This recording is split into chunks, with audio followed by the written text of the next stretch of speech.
He's won many awards, the Healthy Land and Waterway Junior Award, the Sustainability Award, and he's just recently won the Cicada Award for one of his environmental films that he's created. So I'll turn it over to Will. Thank you. Good morning, Nature Rangers. I'm Will Matthews. I make short documentaries on my YouTube channel, Will's Wildlife Kingdom, and I have many native species to show here. I've got some mantids, stick insects, blue-tongued lizard, just to name a few. But as the last speaker said about ants, I've also brought a test tube to catch any queen ants I find, and so I can start some more colonies. So I've got a few queens. But the things that you guys are doing are really important to our native environment, and I also think it's really nice. And yeah, but the animals that live here are very important. But you may see things like cane toads and other sorts of invasive species. These invasive species are animals which have been introduced mostly by us that aren't really meant to be here and are causing havoc. And most of them really do destroy the environment, so we've got to work out a way to finish them off. But at the moment, things like blue-tongued lizards and other sorts of creatures are declining in numbers due to things like foxes, feral dogs, and cats and things like that.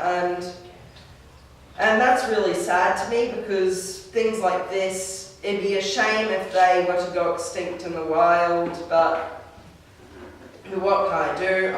But if we all work together, we can all work out a way in order so that we can stop the invasive species and other sorts of things and manage to save our native wildlife.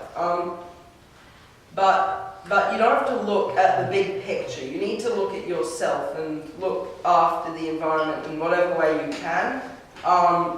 Just try to keep waste to a minimum. Get something like a compost bin or a worm farm, something like that. Get some chickens and things, and you won't have any green waste at all. And you compost the leaves and things you get off your garden, and you can give waste to chickens and worms. But I think that's a really nice idea and something that you should do more often. But this environment is also very key.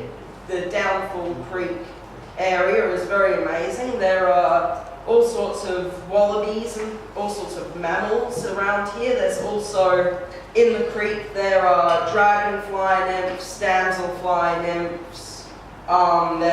There's all sorts of water bugs, water beetles, backswimmers, just to name a few. But I think but then also there's a bad thing going on here.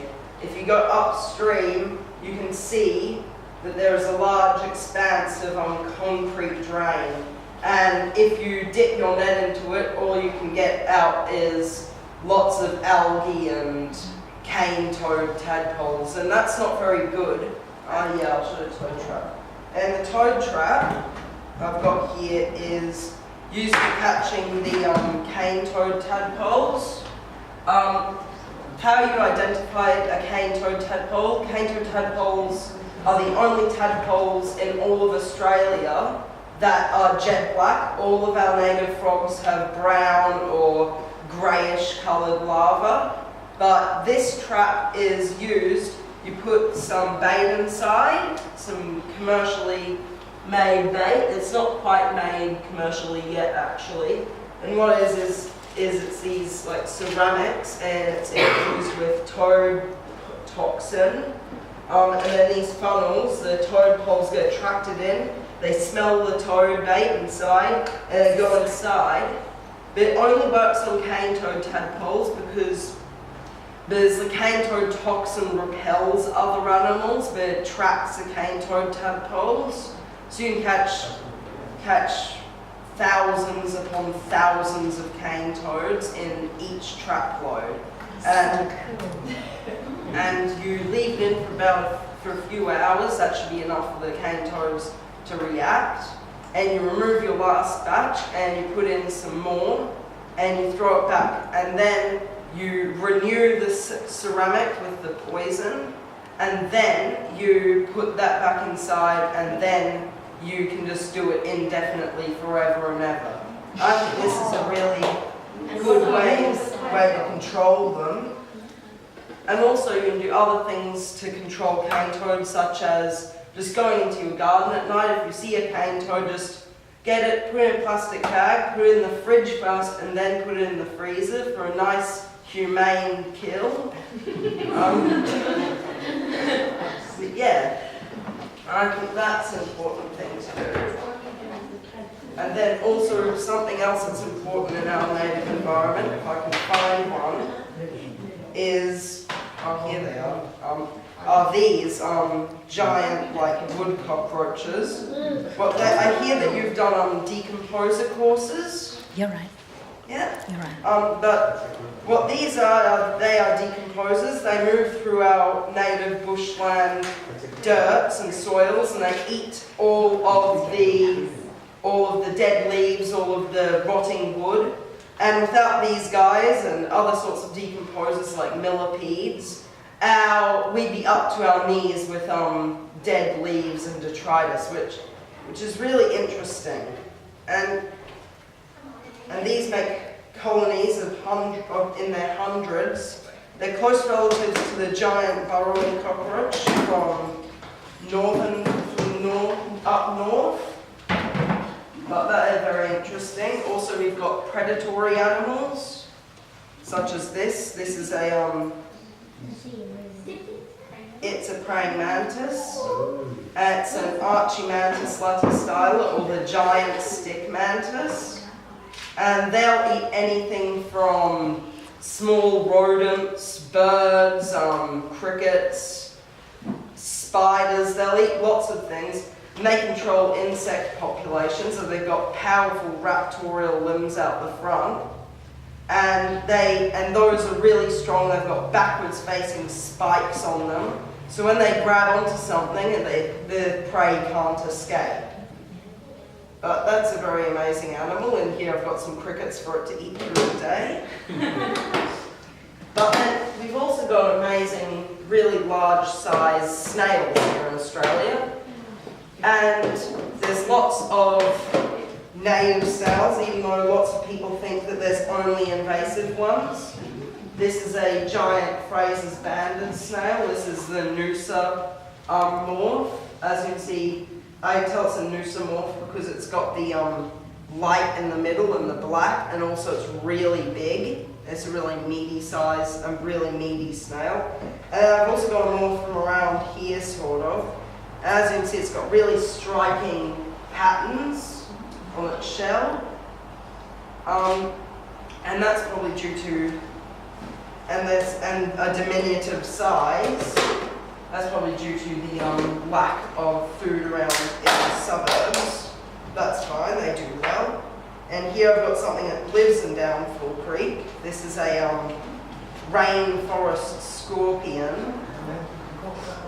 It's Leochilles wagiensis. They've got a sting a bit about as painful as a wasp's. They can't kill you in a sting. Many people think they can, and this usually results in the scorpion getting killed, but really, they can do no damage to you. Will you carry some of them come up just to have a closer look? Yeah. Go, guys.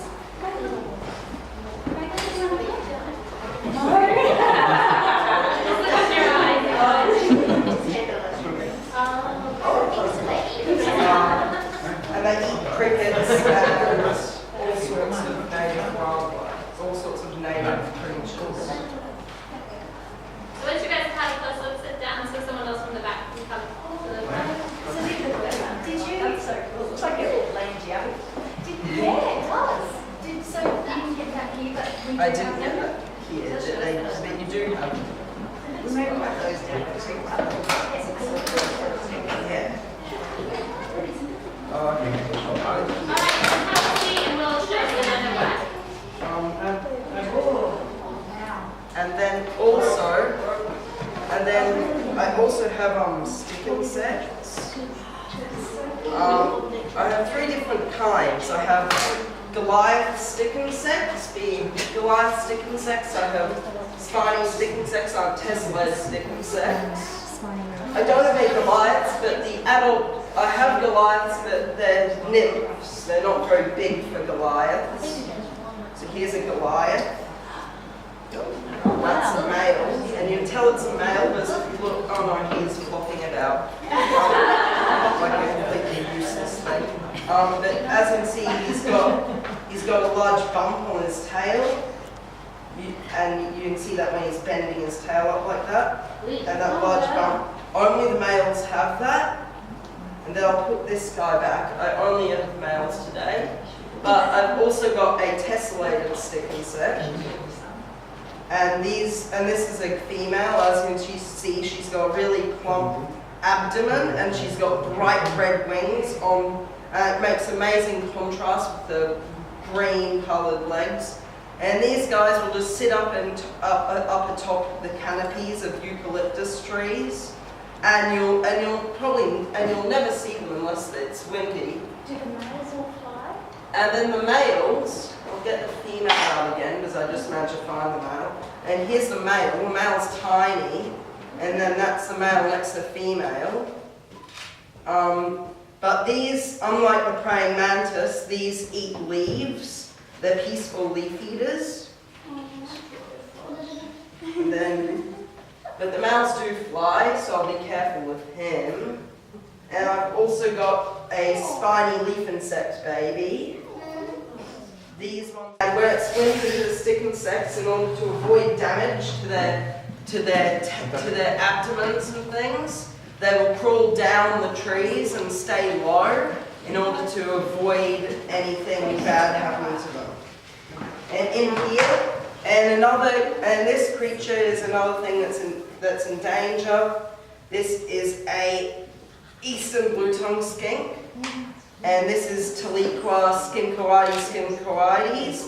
And as you can see, this is a pet, but they do exist out here. They're pretty common. But this one isn't quite full grown. They grow 66 centimeters in length at most.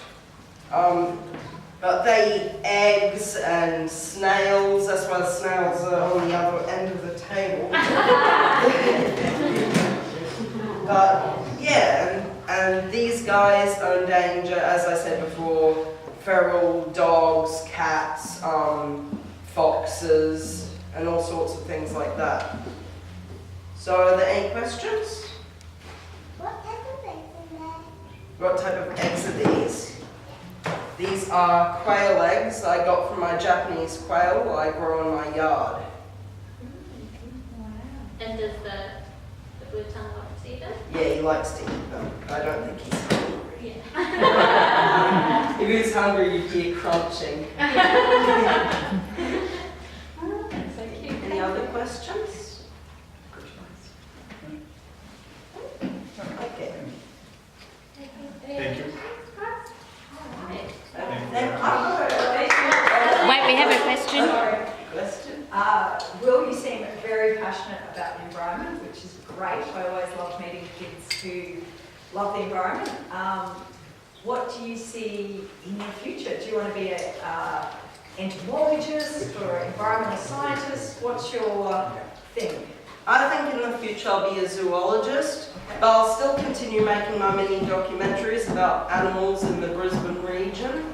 And once I run out of animals in the Brisbane region, once I have filmed almost all of them, then I'll move on to somewhere else and film all the animals over there. And that'll just be continuing on into my life, and that's very good. Have you been to Boondall, the birds there? No, we're planning on going to Boondall soon. So let us know when you come, because I work as a volunteer there. Yeah.